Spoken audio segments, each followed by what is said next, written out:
আলহামদুলিল্লাহ মুআজ্জাজ মুকাররম জাতির মাদার মুহতারাম উলামায়ে কেরাম এবং দিন পিপাসু ইসলাম পিপাসু মুসলিম ভাইরা, আমরা যারা এই রবিউল আউয়াল মাসে জুমার দিনে জুমার মসজিদে জুমার নামাজ আদায় করার জন্য, জুমার আলোচনা, জুমার খুতবা শোনার জন্য নিয়তকে সহি করে এসেছি, আল্লাহ সুবহানাহু ওয়া তাআলা আমাদেরকে এনেছেন। আমাদের ইচ্ছা ছিল আমরা আসতে পেরেছি, কিন্তু অনেকের ইচ্ছা ছিল কিন্তু আল্লাহ সুবহানাহু ওয়া তাআলা তাদেরকে কবুল করেন নাই। এই বিধায় তারা মসজিদে জুমার আলোচনা শোনার জন্য আগেও আসতে পারে না।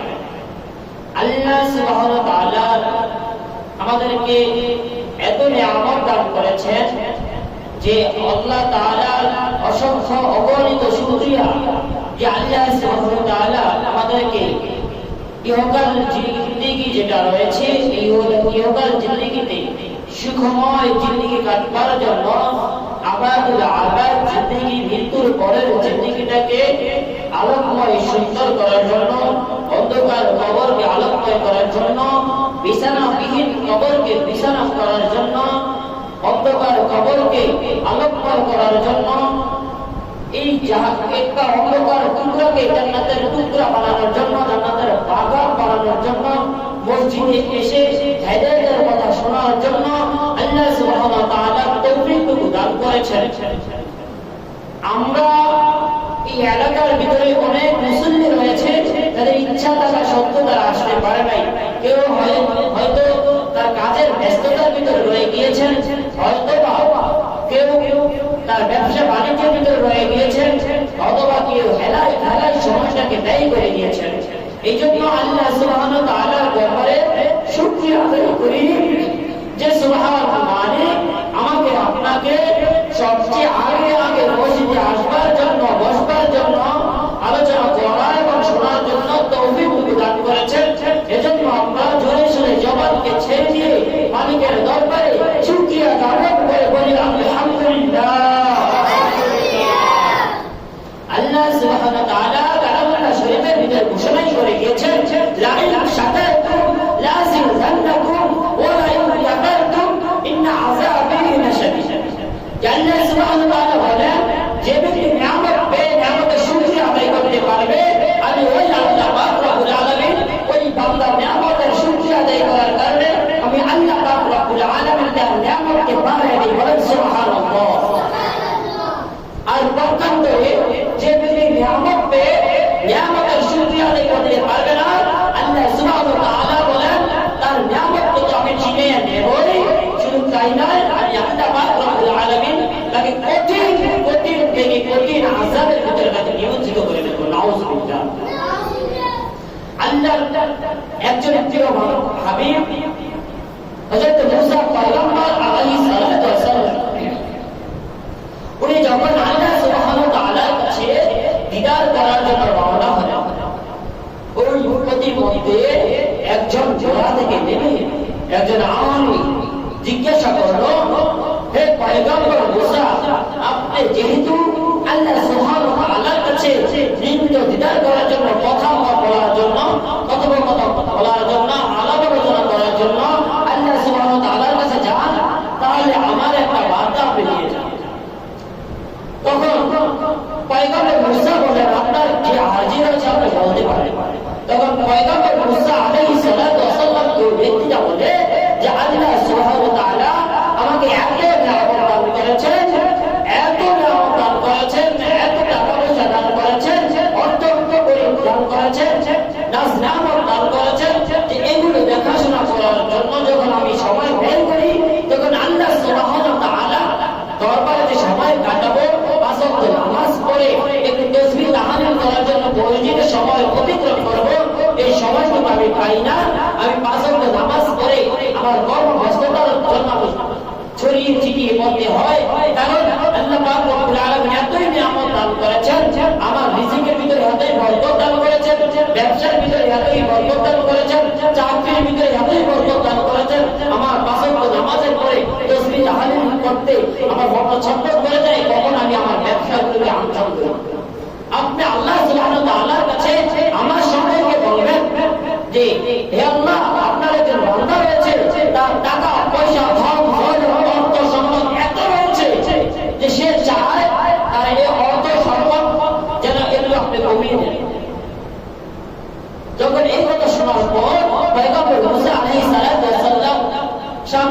অগ্রসর হয়ে গেলেন। এমন অবস্থায় একজন বৃদ্ধা মহিলা একটা জীর্ণ শীর্ণ কুটিরে পড়ে আছে, একটা ছাউনির ভিতরে পড়ে আছে। ওই বৃদ্ধা মহিলাটা পয়গম্বর মুসা আলাইহিস সালাতু ওয়াস সালামকে ডেকে বলে, হে পয়গম্বর, তুমি যেহেতু আল্লাহ সুবহানাহু ওয়া তাআলার কাছে কথা বলার জন্য যাচ্ছ, আমার একটা রিকোয়েস্ট রয়েছে। আল্লাহ সুবহানাহু ওয়া তাআলা আমাকে এত কষ্টের ভিতরে রেখেছেন, জীর্ণ শীর্ণ কুটিরের ভিতরে রেখেছেন, আমি পড়ার জন্য বস্ত্র পাই না, আমি খাওয়ার জন্য খাদ্য পাই না, থাকার জন্য তেমন কিছু আসবাবপত্র আমার নেই। আল্লাহ সুবহানাহু ওয়া তাআলার কাছে ফরিয়াদ করবে, আল্লাহ সুবহানাহু ওয়া তাআলা যেন আমার এই অবস্থা থেকে পরিত্রাণ করে আমাকে টাকা পয়সা ধন দৌলতের মালিক বানিয়ে দেন। আল্লাহ সুবহানাহু ওয়া তাআলা যেন আমাকে এই কঠিন অবস্থা থেকে পরিত্রাণ দেন। আল্লাহ সুবহানাহু ওয়া তাআলা যখন আল্লাহ সুবহানাহু ওয়া তাআলার কাছে যখন পয়গম্বর মুসা আলাইহিস সালাতু ওয়াস সালাম এই কথাগুলো ধীরে ধীরে বললেন, বলার পরে পয়গম্বর মুসা আলাইহিস সালাতু ওয়াস সালাম ফিরার পথে যখন প্রথমে ওই ব্যক্তিটার সাথে দেখা হয়েছিল, যে বৃদ্ধা মহিলাটা তার কাছে হাজির হয়েছিল, তখন বৃদ্ধা মহিলা যখন বললেন, হে পয়গম্বর মুসা, পয়গম্বর মুসা, আল্লাহ সুবহানাহু ওয়া তাআলা আমার সম্পর্কে তোমার কাছে কি বলেছেন এই জন্য। তখন পয়গম্বর মুসা আলাইহিস সালাতু ওয়াস সালাম বলেন, হে বৃদ্ধ মহিলা, আল্লাহ সুবহানাহু ওয়া তাআলা তোমার ব্যাপারে আমার কাছে যা বলেছেন,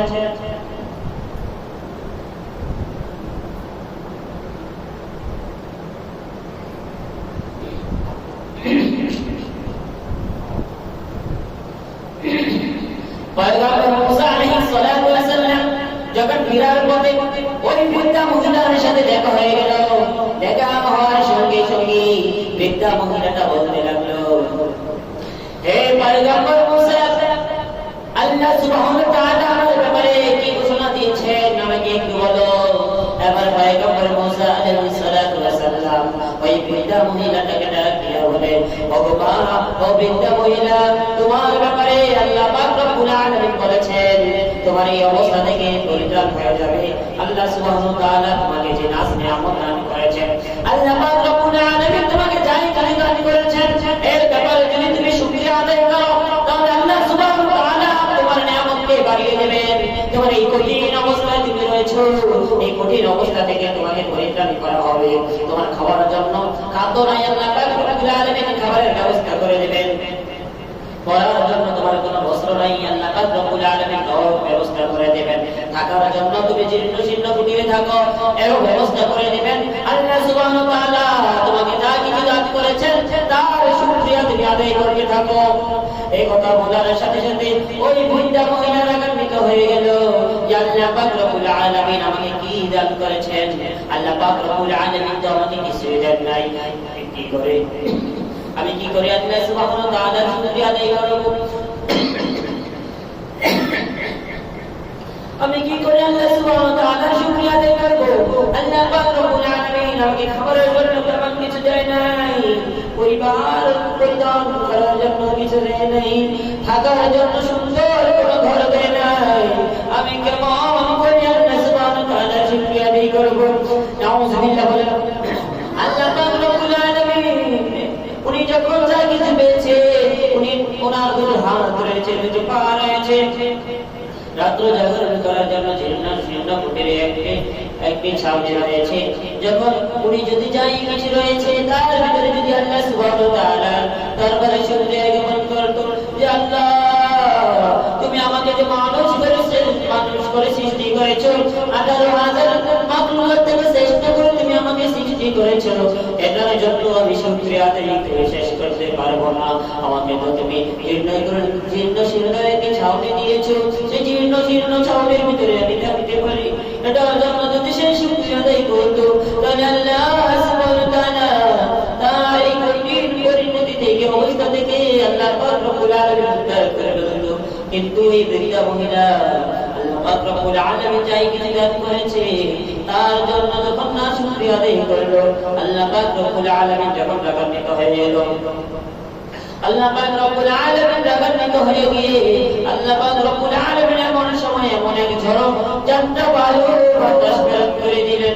সাথে সাথে ওই বৃদ্ধা মহিলার পোশাকে পরনে যা ছিল ওই পোশাকের বস্ত্রগুলো উড়ে উড়ে ছিঁড়ে ছিঁড়ে চলে গেল এবং যে ঘরের ভিতরে থাকতো ওই ঘরটা আল্লাহ রব্বুল আলামিন উড়িয়ে দূর করে দিলেন। আল্লাহ পাক রব্বুল আলামিনের নাশকরিয়া আদায় করার সাথে সাথে আল্লাহ পাক রব্বুল আলামিন তার যে নিয়ামতগুলো দিয়েছেন সেই নিয়ামতগুলোকে দূর করে ফেলেছেন। শুধু তাই নয়, আল্লাহ পাক রব্বুল আলামিন তাকে কেমন আযাবের ভিতরে নিক্ষেপ করেছেন। তার বস্ত্রগুলো যখন শরীর থেকে ছিঁড়ে চলে গেছে তখন আল্লাহ পাক রব্বুল আলামিন তাকে এতটুকু পর্যন্ত তার লজ্জাস্থান রাখা পর্যন্ত ভালো বস্ত্র বেশি তাকে ঘেরাও করে ফেলেছে। তার লজ্জাস্থানটাকে আল্লাহ পাক রব্বুল আলামিন ভালো দিয়ে ঢেকে রেখেছে। কিন্তু আল্লাহ পাক রব্বুল আলামিনের যদি শুকরিয়া আদায় করত আল্লাহ সুবহানাহু ওয়া তাআলা তার নিয়ামতকে বাড়িয়ে দিতেন। এজন্য আমরা যে এই অবস্থায় থাকি না কেন ওই অবস্থা থেকে আল্লাহ সুবহানাহু ওয়া তাআলার শুকরিয়া গুলো সময় মতো আদায় করতে হবে। আল্লাহ পাক রব্বুল আলামিন দুটো হাত দিয়েছেন, দুটো পা দিয়েছেন, নাক শিকা দিয়েছেন, কান দিয়েছেন, চোখ দিয়েছেন। আমরা যখন রাস্তাঘাটে বের হই অনেকের দেখি চোখ নাই, হাত নাই, পা নাই, রাস্তার ভিতরে ঘোরাঘুরি করে কত কষ্টে তাদের জীবন যাপন অতিবাহিত হয়। কেউ যদি কিছু খাবার দান করে তাহলে সে খেতে পারে। আল্লাহ সুবহানাহু ওয়া তাআলা আমাদের এই কঠিন অবস্থা থেকে আল্লাহ পাক রব্বুল আলামিন হেফাজত দান করেছেন। আমাকে হাঁটার জন্য দুটো পা দিয়েছেন, শুনবার জন্য কান দিয়েছেন, দেখবার জন্য চোখের আলো শক্তি দিয়েছেন, কথা বলবার জন্য জিহ্বা শক্তিও দান করেছেন, জিহ্বাও দান করেছেন। এজন্য আল্লাহ পাক রব্বুল আলামিনের বেশি বেশি করে শুকরিয়া আদায় করতে হবে। আল্লাহর হাবিব যখন পয়গম্বর মুসা আরেকটু সামনের দিকে অগ্রসর হলেন তখন ওই ঘোড়া থেকে আপন ব্যক্তিটার সাথে দেখা হয়ে গেল। যখন দেখা হয়ে গেল ওই ব্যক্তিটা জিজ্ঞাসা করলো আল্লাহ সুবহানাহু ওয়া তাআলা আমার ব্যাপারে কি বলেছেন, কি করলে আল্লাহ সুবহানাহু ওয়া তাআলা আল্লাহ পাক রব্বুল আলামিন কি করলে আমার ধন সম্পত্তি কমিয়ে নেবেন, আমার এত ধন সম্পদ প্রয়োজন নাই। যখন এই কথা বললেন তখন পয়গম্বর মুসা বললেন আল্লাহ সুবহানাহু ওয়া তাআলা বলেছেন তুমি যে আল্লাহ পাক রব্বুল আলামিনের যে নিয়ামতগুলো পেয়েছো এই নিয়ামতগুলোর যদি তুমি নাফরমানি আদায় করতে পারো, নাশুকরিয়া আদায় করতে থাকো তাহলে আল্লাহ সুবহানাহু ওয়া তাআলা তোমার এই নিয়ামতগুলো ধীরে ধীরে ছিনিয়ে নেবেন। আর তুমি কি আমল করো আমি তোমাকে দেখেছি, ঘোড়া থেকে যখন তুমি খাবার খাও কোনো খাবারের একটা অংশ যদি পড়ে যায় তখন তুমি ঘোড়া থেকে নেমে ওই খাবারের বস্তুটাকে তুমি ধুয়ে মুছে যখন খাও আল্লাহ সুবহানাহু ওয়া তাআলা এই রিজিকের যখন তুমি ইজ্জত করো আল্লাহ সুবহানাহু ওয়া তাআলা তোমার রিজিককে বাড়িয়ে দেন। আল্লাহ সুবহানাহু ওয়া তাআলা তোমার রিজিকের ভিতরে বরকত দান করে দেন। এজন্য তুমি যদি ঘোড়া থেকে খাবার যে খাও এই খাবারগুলো যেগুলো পড়ে যায় এগুলো আর ধুয়ে মুছে খাবে না। তুমি যদি এই খাবারের অসম্মানী করতে পারো তাহলে আল্লাহ সুবহানাহু ওয়া তাআলা তোমার রিজিকের ভিতরে অভাব ঢেলে দিবেন, তোমার রিজিকের আর বরকত হবে না। মনে বলেন আমি কেমন করে আল্লাহ সুবহানাহু ওয়া তাআলার নাশুকরিয়া আদায় করব, কারণ আল্লাহ সুবহানাহু ওয়া তাআলা আমাকে তিন বেলা ভালো খাবার খাওয়াচ্ছেন। আল্লাহ সুবহানাহু ওয়া তাআলা আমার প্রিয় শক্তি দান করেছেন, হাত দিয়েছেন, নাক দিয়েছেন, কান দিয়েছেন, পা দিয়েছেন, অর্থ করে ধন সম্পদ আমাকে কম দেন নাই। আমি কেমন করে আল্লাহ সুবহানাহু ওয়া তাআলা এই এরকম রিজিক থেকে আমি কেমন করে আমি নাশুকরিয়া আদায় করব, আমার দ্বারা সম্ভব নয়। তিনি আবার বলেন আলহামদুলিল্লাহ আলহামদুলিল্লাহ, আল্লাহ পাক রব্বুল আলামিনের শুকরিয়া, আল্লাহ পাক রব্বুল আলামিন আমাকে অনেক দিয়েছে আর দেওয়ার দরকার নাই, আল্লাহ যেন আমার দোয়াটাকে কবুল করে দেন। এবার আল্লাহ পাক রব্বুল আলামিন এই যে আল্লাহ পাক রব্বুল আলামিনের নিয়ামতকে শুকরিয়া আদায় করেছে আল্লাহ সুবহানাহু ওয়া তাআলা খুশি হয়ে গিয়েছেন। আল্লাহ সুবহানাহু ওয়া তাআলা খুশি হয়ে গিয়ে তার ধন সম্পদ অর্থ করে ভিতরে আরো বরকত দান করে দিলেন। বলেন সুবহানাল্লাহ। এটা তো সর্ব অবস্থায় আল্লাহ সুবহানাহু ওয়া তাআলার উপরে শুকরিয়া আদায় করতে হবে। আল্লাহ আমাকে যে অবস্থায় রেখেছেন সেই অবস্থা থেকেই আমরা শুকরিয়া আদায় করতে হবে। তাহলে আমরা যদি সর্বহালতে আল্লাহ সুবহানাহু ওয়া তাআলার শুকরিয়া জ্ঞাপন করি তাহলে অবশ্যই আল্লাহ সুবহানাহু ওয়া তাআলা আমাদের রিজিকের ভিতরে, আমাদের ব্যবসা বাণিজ্যের ভিতরে, চাকরি বাকরির ভিতরে উন্নতি দান করবেন, বরকত দান করবেন। আল্লাহ সুবহানাহু ওয়া তাআলা যখন পৃথিবীটাকে বানানোর পরে সর্বপ্রথম আপনার আমার নবী হযরত মুহাম্মদ মুস্তাফা সাল্লাল্লাহু আলাইহি সাল্লামকে সৃষ্টি করেছেন, কিন্তু দুনিয়ার ভিতরে প্রেরণ করেছেন সর্বশেষ নবী হিসেবে। ঠিক কিনা? এটা তো আমরা সকলেই জানি। কিন্তু 104খানা আসমানি কিতাব রয়েছে। 104খানা আসমানি কিতাবের ভিতরে সর্বশ্রেষ্ঠ সর্বোত্তম একটি কোরআন করে আল্লাহ সুবহানাহু ওয়া তাআলা যে কিতাবটি নাযিল করেছেন সেটি হচ্ছে কোরআনুল কারীম। আর এই কোরআনুল কারীমকে শ্রেষ্ঠ কিতাব যে সর্বশুরুতে আল্লাহ পাক রব্বুল আলামিন লা ইলাহা ইল্লাল্লাহু মুহাম্মাদুর রাসূলুল্লাহ সাল্লাল্লাহু আলাইহি ওয়াসাল্লাম আল্লাহ পাক রব্বুল আলামিন আজিমের ভিতরে লা ইলাহা ইল্লাল্লাহ আল্লাহ ছাড়া কোনো মাবুদ নাই, তারপরে মুহাম্মাদুর রাসূলুল্লাহ সাল্লাল্লাহু আলাইহি ওয়াসাল্লামের কথাটাকে ঠিক করে রেখেছেন। কিন্তু আল্লাহ পাক রব্বুল আলামিন এখনো দুনিয়ার ভিতরে নবী সাল্লাল্লাহু আলাইহি ওয়াসাল্লামকে আমাদের নবী প্রিয় নবী হযরত মুহাম্মদ মুস্তাফা সাল্লাল্লাহু আলাইহি ওয়াসাল্লামকে দুনিয়ার ভিতরে কিন্তু প্রেরণ করেন নাই। সর্বপ্রথম মহামানব হিসেবে এই পৃথিবীর ভিতরে এসেছেন তিনি হচ্ছেন হযরত আদম আলাইহিস সালাতু ওয়াস সালাম। আমি অধিক আলোচনা করব না, তবে একটু বলছি, যখন আল্লাহ সুবহানাহু ওয়া তাআলার হুকুমকে শয়তানের প্রবঞ্চনায় পড়ে যখন আল্লাহ সুবহানাহু ওয়া তাআলার হুকুমকে অমান্য করলেন, ওনার কান্নাকাটি ওনার তওবা করার ফলে কোন তওবা আল্লাহ পাক রব্বুল আলামিন কবুল করতেছেন না, ওনার দোয়া কবুল হচ্ছিল না। তখন উনি যখন আল্লাহ সুবহানাহু ওয়া তাআলার নামের সাথে একটি নাম দেখতে পেলেন মুহাম্মাদুর রাসূলুল্লাহ সাল্লাল্লাহু আলাইহি ওয়াসাল্লাম, ওই নামের বরকত দিয়ে যখন ওই নামের বরকতে যখন দোয়া করেছেন আল্লাহ সুবহানাহু ওয়া তাআলা সাথে সাথে ওনার তওবাকে কবুল করে নিয়েছেন। বলেন সুবহানাল্লাহ। এই যে আল্লাহর সাথে নামটা মিলে যে মহামানবটার নামটা আল্লাহ পাক রব্বুল আলামিন পৃথিবী সুযোগ নদীকে আগে থেকেই আল্লাহর সাথে মিলিয়ে রেখেছেন। সেই মহামানবটাকে আল্লাহ সুবহানাহু ওয়া তাআলা সর্বশেষ নবী হিসেবে সর্বশেষ মহামানব হিসেবে দুনিয়ার ভিতরে প্রেরণ করেছেন, যার শিক্ষক স্বয়ং আল্লাহ রব্বুল আলামিন মানব হচ্ছেন জিবরাইল আমিন। এই জিবরাইল আমিনের মাধ্যমে আল্লাহ সুবহানাহু ওয়া তাআলা এই হুজুর পাক সাল্লাল্লাহু আলাইহি ওয়াসাল্লামকে কোরআন শিক্ষা দিয়েছেন। এই কোরআন যখন নবী সাল্লাল্লাহু আলাইহি ওয়াসাল্লামকে বলা হলো, সর্বপ্রথম যখন জিবরাইল আমিন এসে বলতেছেন তুমি কোরআনকে পড়ো, তখন নবী সাল্লাল্লাহু আলাইহি ওয়াসাল্লাম কোরআনকে পড়তে পারতেছিলেন। নবী সাল্লাল্লাহু আলাইহি ওয়াসাল্লাম মুখস্থ করার জন্য জিহ্বাটাকে বারবার নাড়াচাড়া করতেছিলেন, পেরেশানি হচ্ছিল।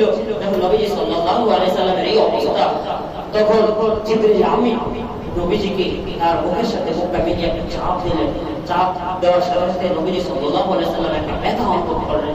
এমনি করে তিনটি চাপ দিলেন, তিনটি চাপের পরে ওনার অন্তরের ভিতরে সবকিছু পিঠ খেয়ে গেল। তখন নবীজি সাল্লাল্লাহু আলাইহি ওয়াসাল্লামকে যা বলে তাই নবীজি বলতে থাকে। তখন নবীজি সাল্লাল্লাহু আলাইহি ওয়াসাল্লামের উপর ধীরে ধীরে নবুয়তের পর ধীরে ধীরে নবীজি সাল্লাল্লাহু আলাইহি ওয়াসাল্লামের উপর কোরআন নাযিল হয়েছে।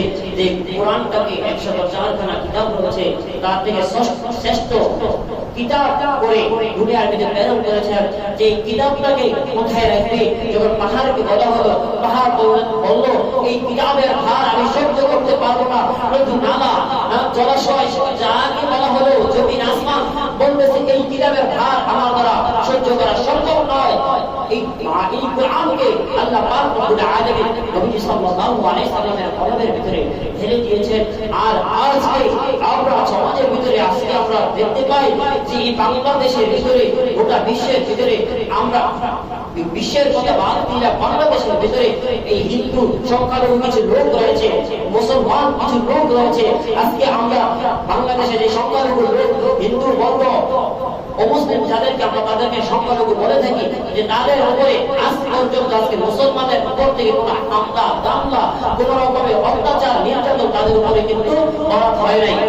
কিন্তু আজ তারা এমন এক চক্রান্তের ভিতরে পরিণত হয়েছে, তাদের ধর্মীয় উৎসবগুলো রয়েছে, তাদের ধর্ম উৎসবগুলোর ভিতরে তারা তাদের উৎসব পালন করবে। তাদের উৎসবের ভিতরে আমরা কোনো বাধা প্রদান করি না, তাদের এই উৎসবের ভিতরে আমরা কোনো রকমের হস্তক্ষেপ করি না।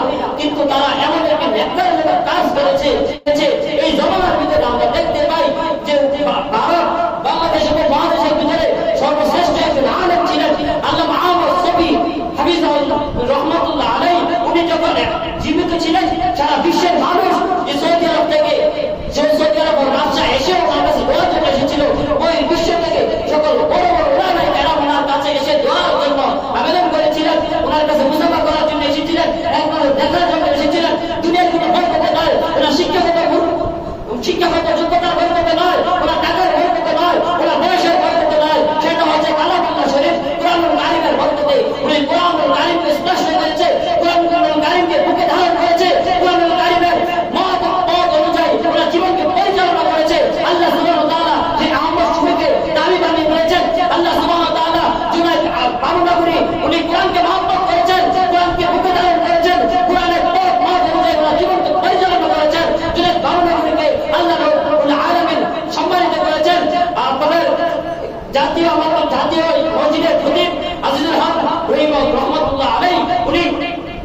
ইন্তেকাল করেছেন, ওনাকে জাতি স্মরণ করে উনি কোরআনকে মহব্বত করেছেন, তাই ওনাকে আল্লাহ সুবহানাহু ওয়া তাআলা মর্যাদাপূর্ণ করে দিয়েছেন। বর্তমান যুগে বাংলাদেশে আপনারা দেখেন, বাংলাদেশের ক্রিকেটাররা রয়েছে, সাকিব আল হাসান রয়েছে, বিশেষ সেরা অলরাউন্ডার, তার মাঝে আমাদের পাশে রয়েছেন কোরআনে হাফেজ, ত্রিশিক্ষিতা দেশ থেকে কোরআনে হাফেজ হয়ে তারা সম্মাননা পদক দিয়ে বাংলাদেশকে তারা উজ্জ্বল করেছেন। বাংলাদেশের মুখে পৃথিবীর কাছে তারা একটা দণ্ডায়মান করেছেন, পৃথিবীর কাছে একটা উজ্জ্বল নক্ষত্র হিসেবে বাংলাদেশে গড়ে তুলেছেন। সেই কোরআনের বরকতে, এই কোরআনের বরকতে নাজমুল সাবির ছোট একটা বাচ্চা, তাকে সারা বিশ্বের মানুষ সম্মান করে, স্মরণ রাখে। তরিকুল ইসলামকে বিশ্বের মানুষ তারা চিনে, বিশ্বের মানুষ তাকে সম্মান করে, স্মরণ রাখে। এই তরিকুল ইসলাম এই প্রত্যেক রমজান মাসে 30টা রমজান 30টা দেশে গিয়ে সে তারাবি নামাজগুলো পড়ে, 30টা মসজিদে গিয়ে সে তারাবি নামাজ পড়ে, তারাবি নামাজগুলো সে তারাবি নামাজগুলো পড়িয়ে থাকে। কিসের বরকতে? তার পয়সার বরকতে নয়, তার চেহারার বরকতে নয়, তার ক্ষমতার বরকতে নয়, টাকার বরকতে নয়, শরীরের দেহের বরকতে নয়, কেবলমাত্র শুধুমাত্র একমাত্র এই কোরআনকে মহব্বত করেছে, কোরআনকে বুকে ধারণ করেছে, কোরআনের পথ অনুসারে তার জীবনকে পরিচালনা করেছে। এই কারণে আল্লাহ সুবহানাহু ওয়া তাআলা সেই তরিকুল ইসলামকে সারা পৃথিবীর ভিতরে একটা নক্ষত্র বানিয়ে দিয়েছেন। সারা পৃথিবীর ভিতরে প্রত্যেকটা দেশে 30 দিন গিয়ে 30টা দেশে তারাবি নামাজ পড়ায়, সে তাকে কত সম্মান তাকে আল্লাহ সুবহানাহু ওয়া তাআলা দিয়েছে কেবলমাত্র কোরআনের বরকতে। ঠিক কিনা বলেন? শুধু পক্ষান্তরে দেখেন, এই কোরআনকে যারা অবমাননা করেছে, আবু জাহেল কোরআনকে অবমাননা করেছে, তাকে অপদস্থ করা হয়েছে, আজ পর্যন্ত কিয়ামতের আগ পর্যন্ত তার নামকে আবু জাহেল রাখতে দেখেছেন। কেন করেন নাই? সে কোরআনকে অবমাননা করেছে, কোরআনকে তারা কোরআন অবমাননা করেছে, কোরআন যার করে বের করা হয়েছিল আগে অবমাননা করেছে।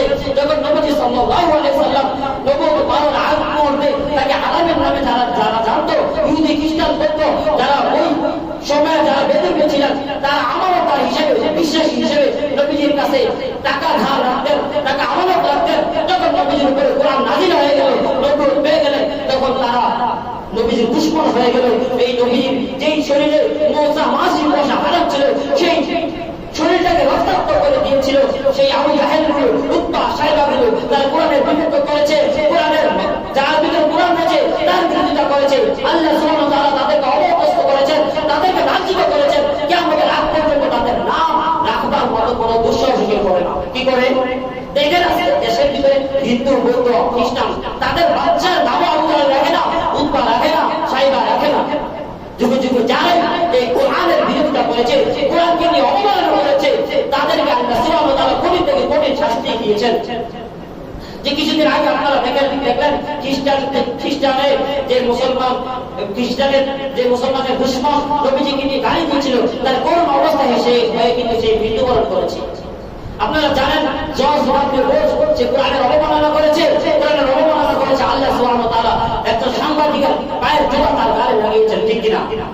যে ক্ষমতায় থাকুক না কেন, যে কোরআনের বিরোধিতা করবে, কোরআন যে মানুষগুলো ধারণ করেছে তার বিরোধিতা করবে, কোরআন ওয়ালাদের বিরোধিতা করবে, মসজিদ ওয়ালাদের বিরোধিতা করবে।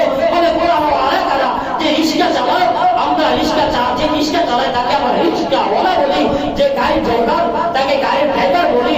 মানে আল্লাহ ওয়ালা কারা, কোরআন ওয়ালা কারা, যে মসজিদে বেশি বেশি করে প্রমাণ করে সে হচ্ছে আল্লাহ ওয়ালা। বলে কোরআন ওয়ালা কারা, বলে যারা কোরআনকে বুকে ধারণ করেছে, কোরআনের জন্য তার জীবনকে অতিবাহিত করেছে, কোরআনের জন্য যে রক্তাক্ত হয়েছে, কোরআনের জন্য যারা মাঠে মিছিল করে জেল কেটেছে, এই কোরআনের জন্য যে তার জীবনকে দিয়েছে, আল্লাহকে দিয়ে দিয়েছে, আমরা দেখতে পেরেছেন। আর নেককার জন্য একটা ঘটনা ঘটেছে কুমিল্লার ময়দানে, যে নানুয়া দিঘির পার, সেখানে মানুষ রক্তাক্ত হয়েছে, আম জনতা 8 জন ইন্তেকাল করেছেন, একজন সাংবাদিক ইন্তেকাল করেছেন। নেককার ঘটনা ঘটিয়েছেন। আজ আপনারা সমাজের ভিতরে দেখতে পাচ্ছেন যে কিছুদিন পূর্বে যখন পাহাড়ের চূড়ায় উঠে দুজন ছাত্র আযান দিয়ে হাইয়া আলাস সালাহ হাইয়া আলাল ফালাহ ধ্বনি দিয়ে যখন নামাজ আদায় করেছেন, 12 ঘন্টার ভিতরে তাদেরকে অ্যারেস্ট করা হয়েছে। কিন্তু আজকে 3 দিন যাবত হয়ে গেল, কোরআনের অবমাননা করা হলো, কোরআন মানে অবমাননা করা হলো, সেই কোরআনকে মূর্তির পায়ে রেখে তারা মূর্তি পূজা করলো। কিন্তু আজকে সমাজের কাছে একটা প্রশ্ন থাকে, কোরআনের যে আল্লাহ আল্লাহকে ডাক দিয়ে নামাজ আদায় করে যে পাহাড়ের চূড়া উঠে, তাকে যদি গ্রেফতার করা হয়, যে বাংলাদেশে ইসলাম নিয়ে উন্নতি করা হয়, দ্বিতীয় নিয়ে উন্নতি করা হয়, বলে আজানের ধ্বনি পাহাড়ের চূড়ায় দেওয়ার কারণে নাকি বলে বাংলাদেশে এটা উস্কানিমূলক হয়ে যায়। আর এটা যদি উস্কানিমূলক হয়, সেই কোরআনকে পূজা মণ্ডপে নিয়ে এই কোরআনকে অবমাননা করার কারণে এটা ইসলামকে কটূক্তি করা হয় না? আপনাদের কি নজর এখনো গায়ে নাই?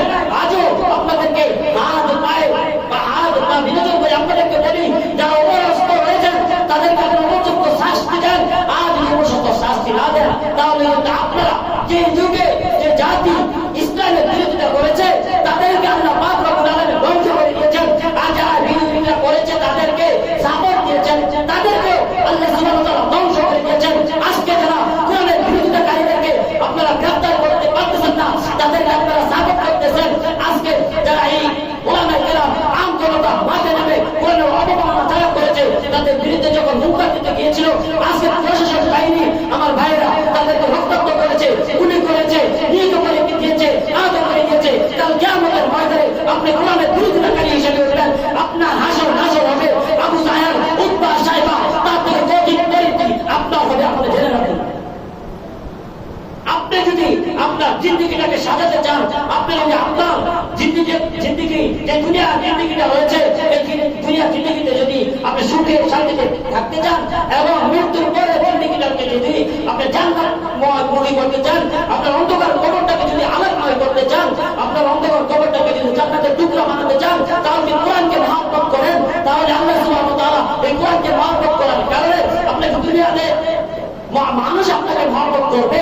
আর যদি আপনি কোরআনকে মহব্বত করতে না পারেন, কোরআন ওলাদেরকে মহব্বত করেন, তারপরেও আল্লাহ সুবহানাহু ওয়া তাআলা আপনাকে আপনার জীবন সুন্দর করে দেবেন। কোরআন ওলাদেরকে মহব্বত করেন, কিন্তু সাবধান, কোরআনকেও যদি ভালো না বাসতে পারেন, কোরআন ওলাদেরকেও যদি ভালো না বাসতে পারেন, তবে আপনি সাইলেন্ট থাকেন, ওইদিকেও যেন না এদিকেও যেন না। যদি যারা কোরআনকে অবমাননা করে তাদের সাপোর্ট আপনি করেন, আর তাদের ব্যাপারে যদি আপনি হুঙ্কার না দেন, আর আপনি যদি তাদের ব্যাপারে জবাবকে বক্তব্য করে রাখেন, কাল কিয়ামতের ময়দানে কিন্তু আপনি নবী সাল্লাল্লাহু আলাইহি সাল্লামের শাফায়াত পাবেন না। এই জন্য আজকে ওই থেকে আপনাদেরকে একটা ঘোষণা ছাড়িয়ে দেই, যদি কোথাও এই কোরআনের জন্য মিছিল মিটিং এর প্রয়োজন হয়, আল্লাহকে হাজির নাজির সাক্ষী রেখে আপনারা মাঠে ঝাঁপিয়ে পড়বেন এই কোরআনের জন্য। আল্লাহ পাক রব্বুল আলামিন আপনার জীবনকে বরকতময় করে দিবেন।